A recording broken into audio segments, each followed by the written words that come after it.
English translation of the Roman Missal is very important because of the importance of the English language in the world. It stands alongside other major world languages, including Spanish, German, French.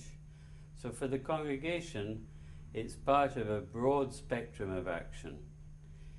In that sense, it determines, in an important cultural area, what the language of the official prayer of the Church is going to be. We have seen that the first generation of attempts after the Council, in the long term, didn't satisfy. They didn't satisfy bishops and those involved in pastoral work on the ground. They didn't satisfy quite a large section of the laity. Now we're trying to adopt a language by a very wide process of consultation that will express clearly the truths of the faith, that will lead to a spirit, a taste for prayer, and that will be itself an instruction, a training in our relationship with God and with one another in a proper perspective.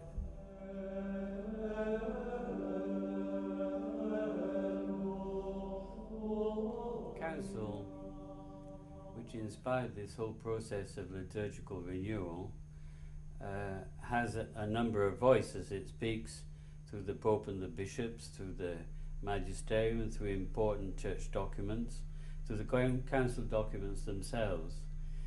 What the fifth instruction wished to do was to ensure that the voice of the council is heard, echoed in the prayers of the liturgy. And so we see that now in this translation. As we know, there are many sections of the Missal that in some way or other echo the very language of the council documents. These finely honed phrases that express our faith that the council fathers thought were the best answer to the needs of our times, the needs of the church and the needs of the world. Now we will hear those, I'm confident, more clearly through the pages of the Missal, and we will feel drawn into them in the way that the texts in the liturgy are pronounced by the priest, replied to by the people, sung, present in our hymns and other chants, and especially in the text of the Eucharistic prayer and the celebration of Mass itself.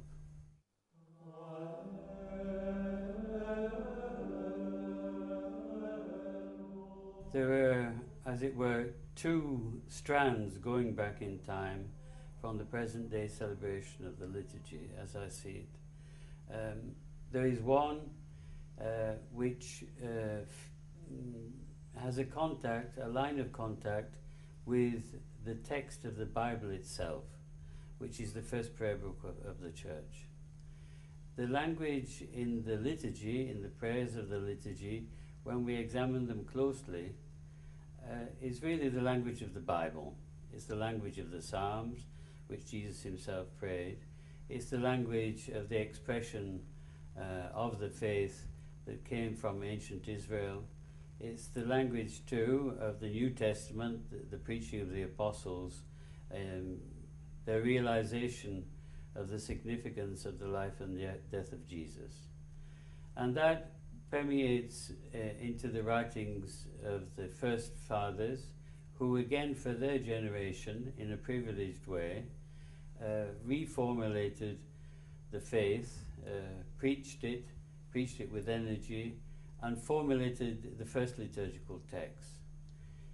A great part of the Missal, an overwhelming part of the Missal, as we now have it in the Roman Rite, comes from the inspiration of the Fathers.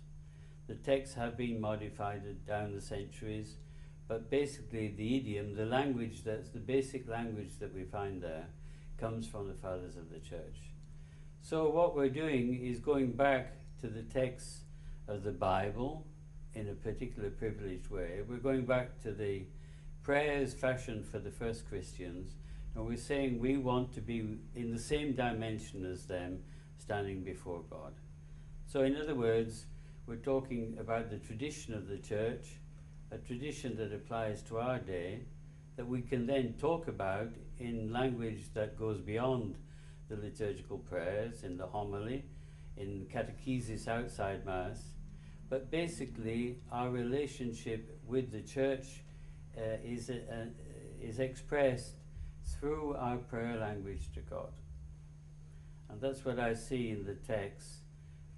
There are many echoes of phrases from the Fathers, even in those prayers which were compiled after the Second Vatican Council.